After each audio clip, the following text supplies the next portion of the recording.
Ladies and gentlemen, good morning.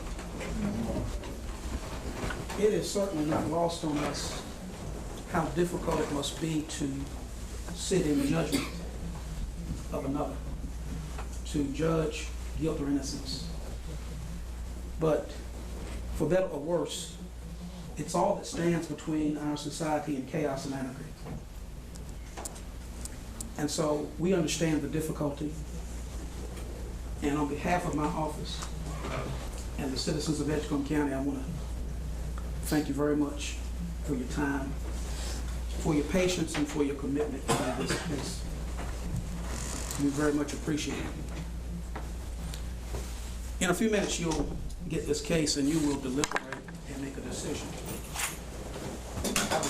I respectfully ask you to consider this question when you go in the jury room. You've heard the evidence, you've seen it 3.5 days. What does it look like happened here? Just your general reason and common sense. What does it look like happened to this young lady? Given her lifestyle, where she lived in Rocky Mount, where she ended up in these woods 10 miles outside of Rocky Mount, what does it look like? And the reason I ask you to consider this question is because the crux of the defense is that anybody could have done this to her. Anybody. Because of her lifestyle, yes, which maybe had certain dangers attached to it, just anybody. But I ask you to consider, does this look like an anybody kind of case? Does this look like a case that some nervous John trying to buy sex for 10 minutes beside a building in a city would have done to her? And I respectfully submit to you that the answer is no. This wasn't done by just anybody. This wasn't just any old guy walking by. This was somebody special. This was somebody different. And he's sitting a few feet away from you in this courtroom. And his name is not Joseph. And his name is not Jacob. It is Antoine Pittman.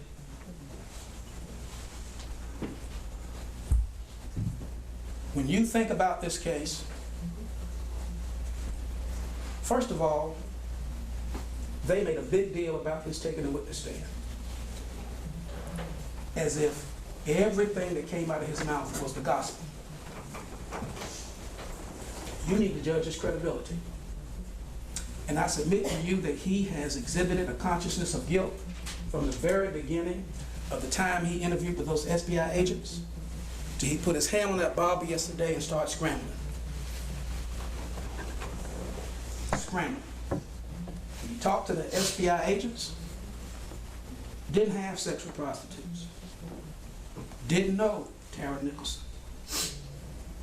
Get back with you on my DNA. Well, you know, he didn't know at that particular time that DNA was being developed. Probably felt pretty good about himself after it because he said, they don't have DNA. I ain't giving it to them.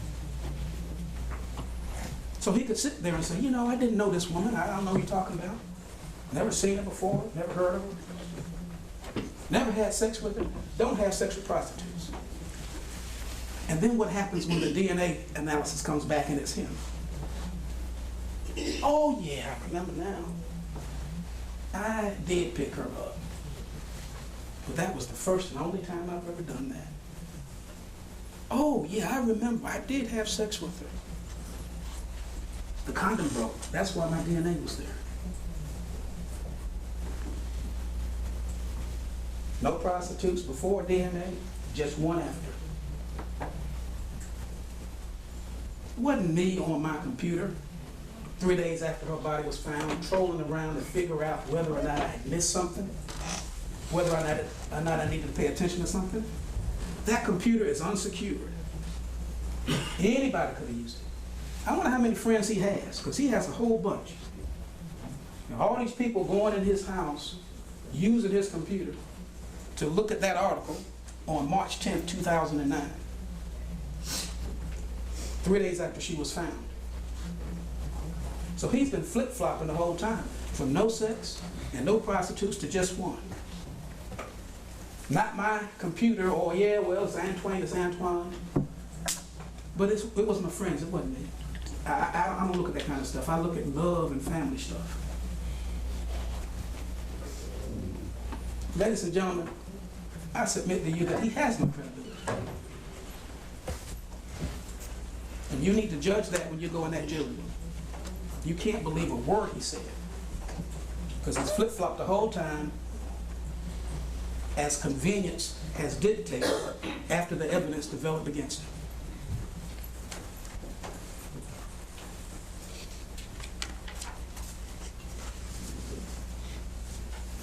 And by the way, don't you think if I had decided to pick up a prostitute, take her to the Sleazy Bag Motel for an hour, and coincidentally got charged with murder as a result of it, that I might go back and say, you know, can you guys remember the night I came there and who the desk clerk might have been when I checked in, so they can come and say they remember me? He wants you to take that at face value. Do you? I hope not. Now, a whole lot has been made of this computer business and what was on it. When you see something like this, so the brutality that you saw in this case, when you read about it and you see it in a newspaper, what is the first question you ask? Who could have done something like this to another human being? What was on their mind? I will tell you that in most criminal cases, we don't have a clue what's on somebody's mind. But here we do. Here we do. We know what was on his mind. We saw it on his computer. Which is why they got to tell you that friends came and did it. The friend, you know, it wasn't him, it's not on his mind. The only thing on his mind was love and peace and happiness and family. And so all these other people on his computer were searching these sites. You know, I wonder if he was ever on the doggone thing the way he testified. But that was his computer. And you saw what was on his mind. You saw the images. And no, the one thing I agree with that my esteemed colleagues have said is no, he's not charged with rape. But this isn't about rape. It's about violence and degrading women and looking at women as objects to be used and thrown and tossed away. That was what that stuff on that computer depicted. We didn't talk about rape here. And that was what was on his mind, ladies and gentlemen. And think about the ladies who came here and told you what he did when he was with them. Now, they want to tell you, don't believe these ladies, they just came in here and made this up, and that Mr. Pittman never saw them a day in his life. Well, yeah, you know, he only saw one prostitute. That's all he had to tell you. You know, he knew if he told you he saw more than that he would, you know, be in more difficulty. So he limited himself to one. But two more came forward, and they remembered. Now, he might not have remembered them, but they remembered him. One lady told you he attacked her on her birthday. And she described a protracted, violent encounter with him. The kind that would occur when somebody has that kind of stuff on their mind. You see, here's the problem here. Mr. Moore made a big deal of what these women didn't do and who they didn't call and all this. Think about it a minute. If you are a predator, who are you going to prey on to feed your demons and your fantasies? You're going to prey on the people who you know are least likely to be able to do anything about it. And that's why he was out in the street trolling for prostitutes. Because he knew he could use them and abuse them and do anything he wanted to them, and likely as not, they wouldn't say anything about it. And that's why he was out there doing it. But Miss Moore told you that she struggled and fought, blanked out, and she remembered him. She remembered somebody that looked like him. And she told you, and this was before, ladies and gentlemen, the pictures ever showed up on the news or the internet or anything else, She pulled up beside him one day at a stoplight, looked over there, said, "That's the one." Had her friend drive behind the vehicle to Columbia Avenue, which is where he had to acknowledge yesterday his girlfriend and he lived. So who's credible and who's not?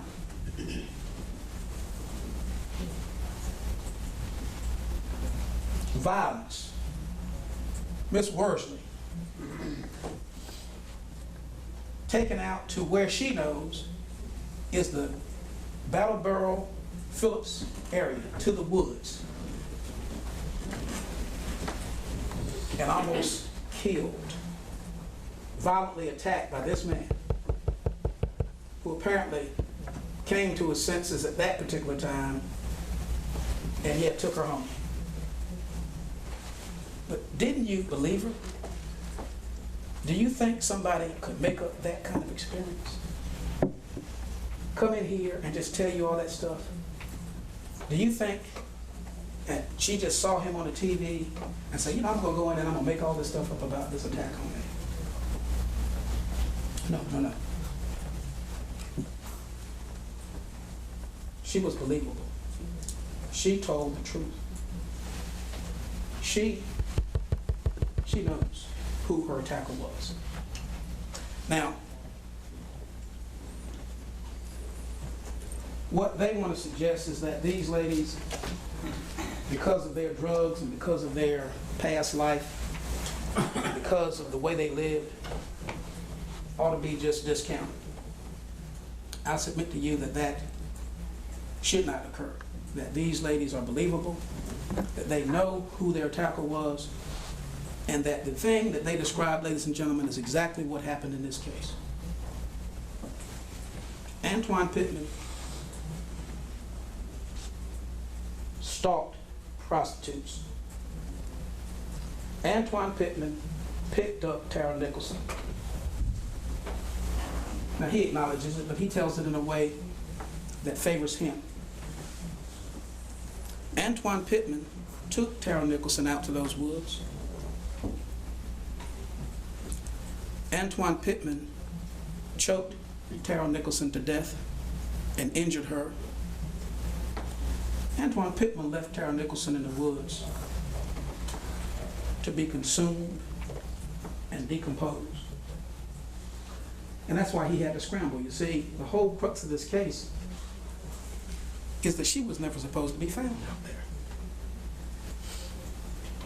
The way he pulled her back there, that's why he's had to scramble and lie and be deceitful and evade questions, because she was not supposed to be located when she was. Not fully decomposed with his DNA all over her. And that's what has happened in this case. Exactly the way it was described by Ms. Worsley, exactly the way it was described by Ms. Moore, and the only difference is that Tara wasn't strong enough to fight him.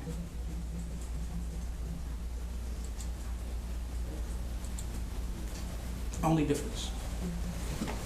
Now, a predator develops habits, develops a mode of operation, and that's what happened here. You see, if you go back and you think about what Ms. Moore told you, she was attacked inside the city of Rocky Mount. And he was not successful there.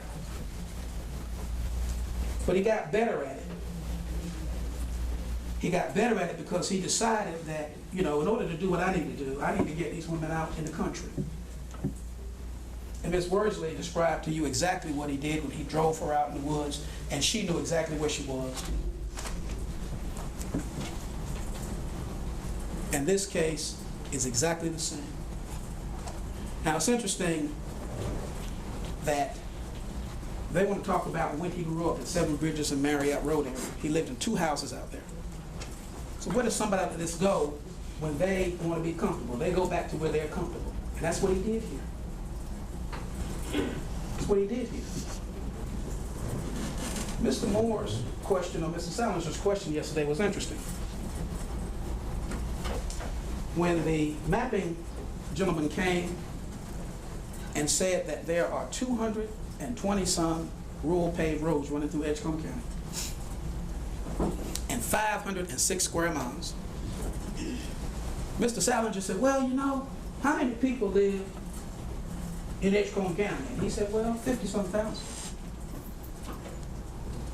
My response to that is, yeah, probably.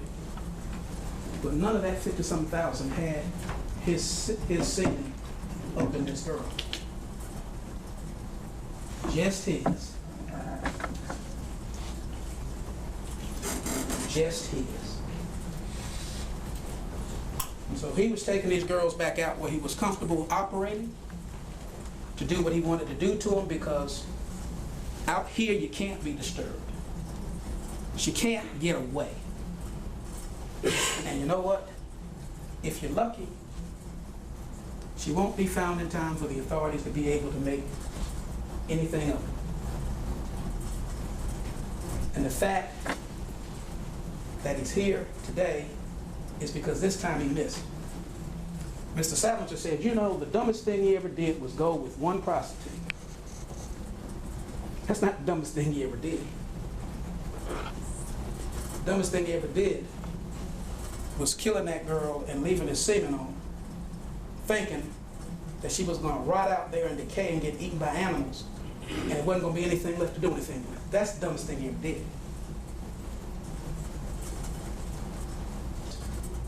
A grown woman who just had sex with him, when the condom broke, had sex with him, and she walks out. Mr. Salinger's talking about, boy, she changed underwear. Who's creating evidence here? Who's creating evidence?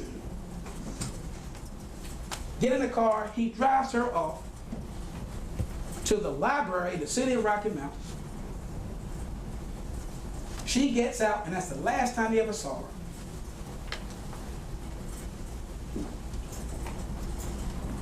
She's found in the woods with no DNA at all in her panties. And she couldn't have been alive more than 24 hours after she had sex with him.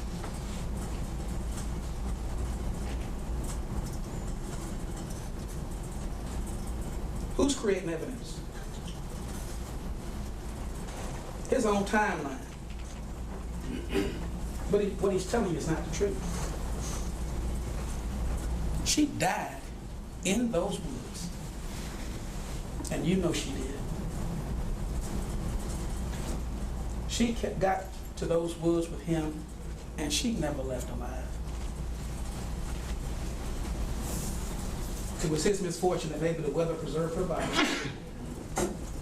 and kept this stuff in her. She never got up. She never got up. She died out there. And you know she did. And any other construct that they want to give you is just made up. Just like they did with a computer. Nitpicking. Well, we don't know who had access to this computer. When you're looking at this stuff, it's his computer. We don't know where she left when he dropped her off. If you believe he dropped her off, he didn't. He killed her out here. Never dropped her off anywhere. And everything this case indicates is consistent with everything you've heard from all of our witnesses, and particularly these ladies who came in here and told you the violent nature of this man and what he does to women.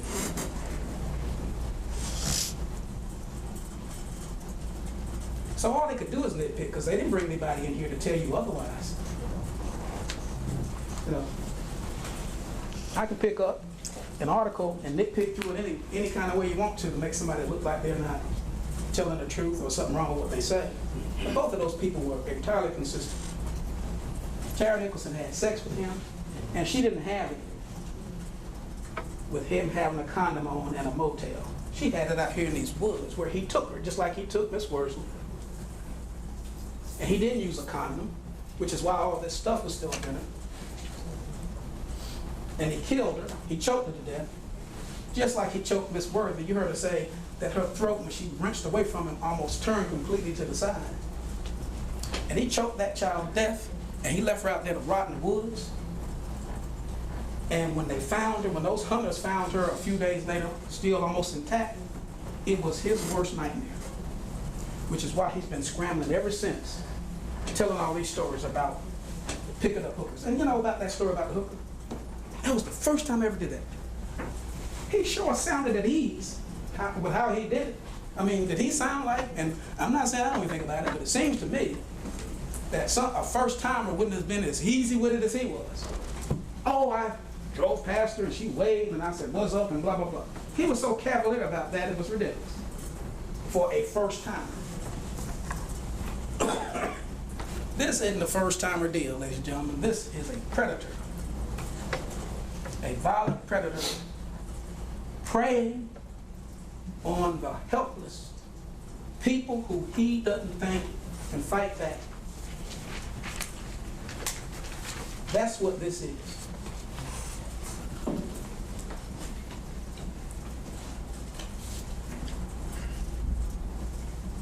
You've seen the evidence. I'm not going to beat you over the head with it. I really know. I'm going to sit down in just a second, but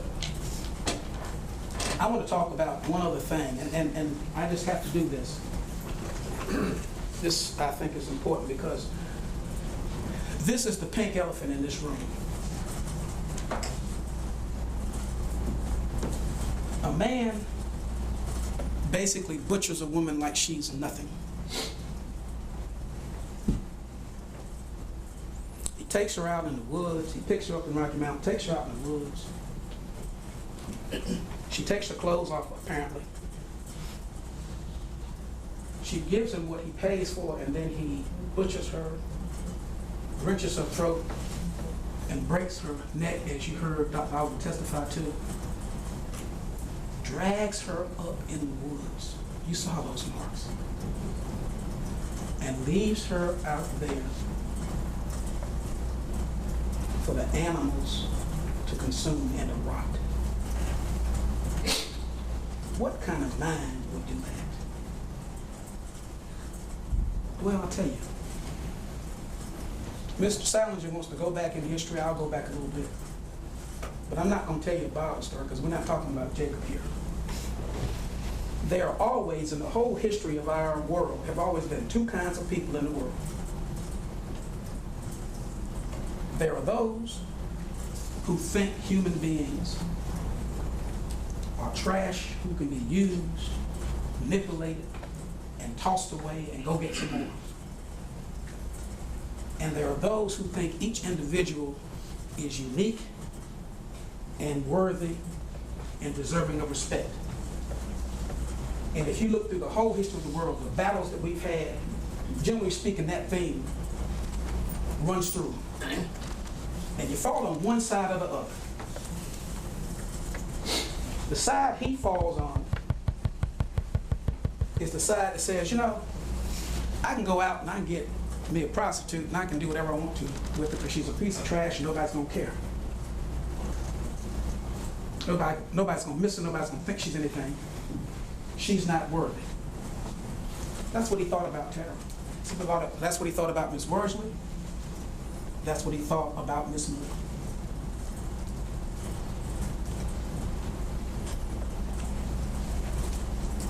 And you know something? That's why they can come in here and they can cavalierly say to you that we made all this stuff up and you don't have enough evidence.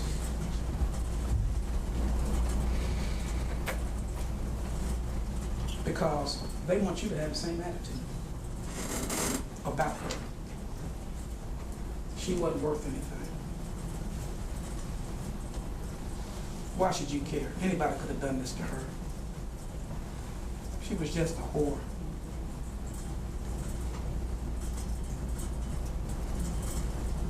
And Antoine Pickman comes in here making up this stuff and he wants you to join his conspiracy. Have the same attitude about this child. You know, Tara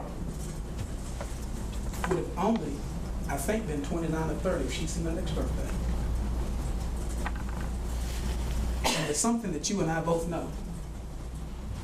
No matter how tragic the human condition, no matter how down and out you are, there's always the possibility for redemption. There's always the possibility to come back. You saw evidence of that yesterday. Both those ladies were long-time prostitutes and they made it back. They survived. He took that from Tara. He took that from her. He took that. She would have been 30 years old. He took that away from her. Took away the possibility of hope. Took away the possibility of redemption. Took away the possibility that she could get back.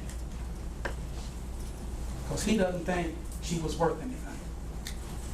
The kind of stuff he was looking at on his computer, all of that says that to you. He's asking you to find him not guilty. And in doing that, he's asking you to join his conspiracy and confirm his attitude.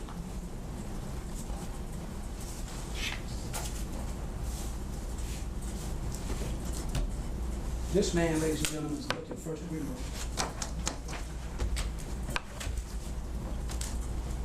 He took that lady from Rocky Mount, Seven Bridges Road. He had sex with her. He choked her to death. He dragged her back in the woods. He took her humanity. He's asking you to join with him by finding him not guilty. That would not be right. That would not be justice.